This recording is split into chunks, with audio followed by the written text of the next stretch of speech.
اب اس کو آپ یہ فگر میں اس کو لانے کی کوشش کریں. یہ فگر تو ہمارے پاس ہے نہیں، لیکن یہ تو ہم کر سکتے ہیں نا، 200 خرب 250 خرب 500 خرب 1000 خرب.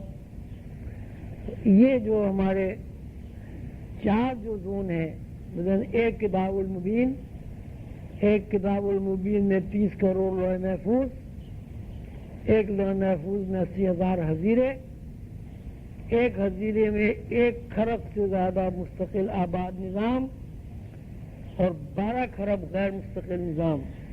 تو 1 خرب آباد اور 12 خرب غیر مستقل جو ہے 13 خرب نظام ہوئے. اس کو آپ اپنے حساب کتاب سے نکالیں کہ کتنے خرب 200 خرب 250 خرب 500 خرب 1000 خرب کتنے خرب نظام بنتے ہیں.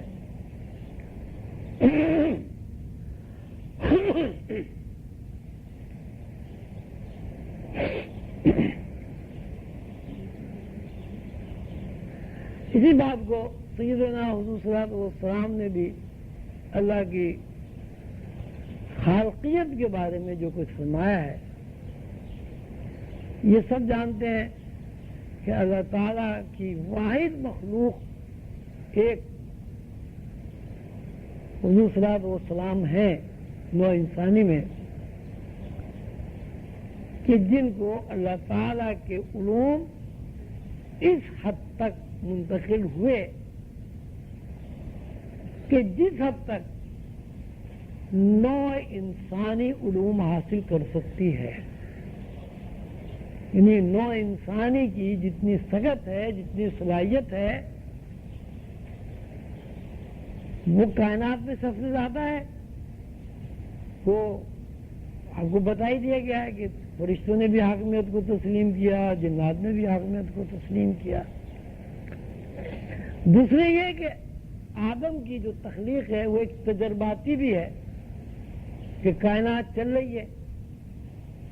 اس کائنات کو چلتے چلتے ضرورت پیش آئی کہ اس کو مزید وسعت دینے کے لیے، کائنات کے مزید وسعت کو جو پھیلاؤ ہے اس کو قائم کرنے کے لیے ایک نئی مخلوق جو اللہ تعالیٰ نے سامنے لائی جس کا نام آدم ہے، اور اس کو اللہ تعالیٰ نے اب تک کے جو علوم کائنات کو منتقل اللہ تعالیٰ کر چکے تھے اس سے ما سوا، اس سے بہت زیادہ علوم سکھا کر کائنات میں اس کا انتخاب کیا.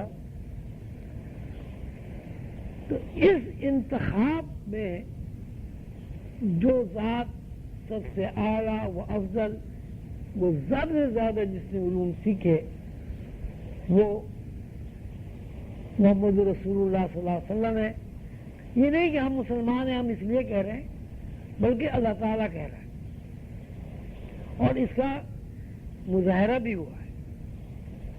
مثلاً اگر ہم معراج کا قصہ لیں تو اس میں یہ بات پوری طرح واضح ہو جاتی ہے کہ محمد صلی اللہ علیہ وسلم کو اللہ تعالیٰ نے اتنی سکت اور صلاحیت عطا کی کہ وہ کائنات میں تو پہلے ہی آدم کی جو شخصیت ہے وہ مسلمہ ہے. کائنات میں آدم کی حیثیت نوع انسانی کے اعتبار سے سب سے زیادہ حضور صلی اللہ علیہ وسلم کی ہے. اور خود اللہ تعالیٰ نے فرمایا ہے کہ میں نے دین کو، علم کو رسول اللہ صلی اللہ علیہ وسلم پر مکمل کر دیا. میں نے پورا علم نوع انسانی کی جو سکت ہے اس کے مطابق پورا علم محمد رسول اللہ صلی اللہ علیہ وسلم کو اللہ تعالیٰ کی طرف سے منتقل ہوا. اس کے باوجود کہ پوری کائنات میں واحد ایک فرد ہے جو تمام مخلوق سے زیادہ علم رکھتا ہے، جو تمام مخلوق سے زیادہ ذہنی صلاحیت رکھتا ہے،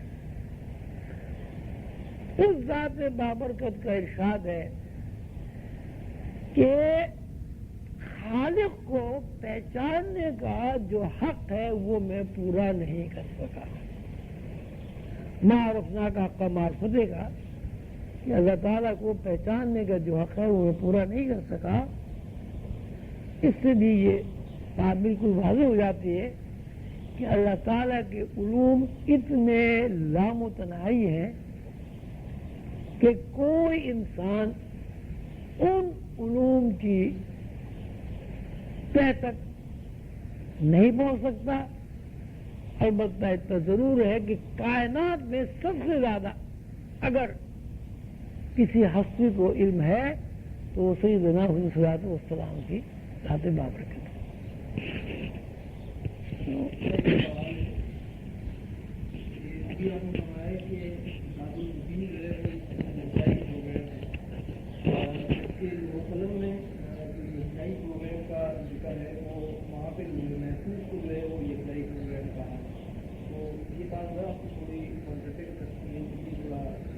نہیں، جب کتاب المبین کے آپ نے 30 کروڑ مثلاً یعنی لوح محفوظ، ہر لوح محفوظ کائنات کا الگ الگ یکجائی پروگرام ہے۔ ایک پروگرام یہ ہے کہ سارا پروگرام یکجائی پروگرام ہے 30 کروڑ لوح محفوظ۔ 30 کروڑ لوح محفوظ کے یکجائی پروگرام کا نام ہے کتاب المبین۔ پھر جو زون ہوئے، اب ان زون میں بھی یکجائی پروگرام ہوا۔ مثلا آپ ایک لوح محفوظ کو بھی یکجائی پروگرام کہیں گے، اس لیے کہ پھر اس کی تقسیم ہو گئی ہے۔ پھر اسی صورت سے حسیروں کو بھی آپ یکجائی پروگرام کہیں گے، پھر اس کی تقسیم ہو گئی۔ 30 کروڑ نظاموں کی مکمل دستاویز کا نام کتاب المبین ہے، اور ہر لوح محفوظ ایک مکمل دستاویز ہے جس کو اندر بابا رحمۃ اللہ نے یکجائی پروگرام کتاب المبین کو بھی کہا ہے اور لوح محفوظ کو بھی کہا ہے۔ اللہ تعالیٰ نے فرشتے پیدا کیے، اس کے بعد جنات پیدا کیے، اور وہاں بھی جو ہے یہ لکھا کہ کائنات جو ہے اس میں مزید وسعت ہو سکتی ہے، اور انسان کو پیدا کیا۔ تو کیا یہ ممکن ہے کہ اللہ تعالیٰ جو ہے کسی وقت انسان کے بعد بھی کوئی تخلیق کرے؟ اس لیے لوح قلم میں ایک دعا ہے، حضور قلندر بابا نے اس کو منتقل وہ درج فرمایا ہے۔ حضور صلی اللہ علیہ وسلم کی یہ دعا ہے، یا اللہ تجھے تیرے ان ناموں کا واسطہ جو تو نے مجھ سے پہلے لوگوں کو سکھائے، یا اللہ تجھے تیرے ان ناموں کا واسطہ جو تو نے مجھے سکھائے، اور یا اللہ تجھے تیرے ان ناموں کا واسطہ جو تو میرے بعد آنے والوں کو سکھائے گا، اور یا اللہ تجھے تیرے ان ناموں کا واسطہ جو تو نے اپنے لیے محفوظ کر لیے۔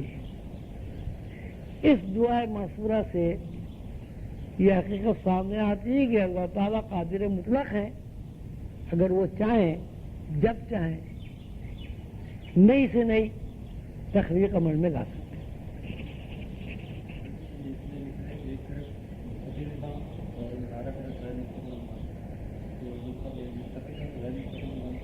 یہ آ گیا ہے، آ گیا ہے سبق۔ لیکن میں نے اس لیے کہا ہے کہ غیر مستقل نظام جو 12 خراب ہے، ظاہر ہے وہ بھی ان سے متعلق ہیں، اس لیے آپ 13 خراب اس کو شمار کریں۔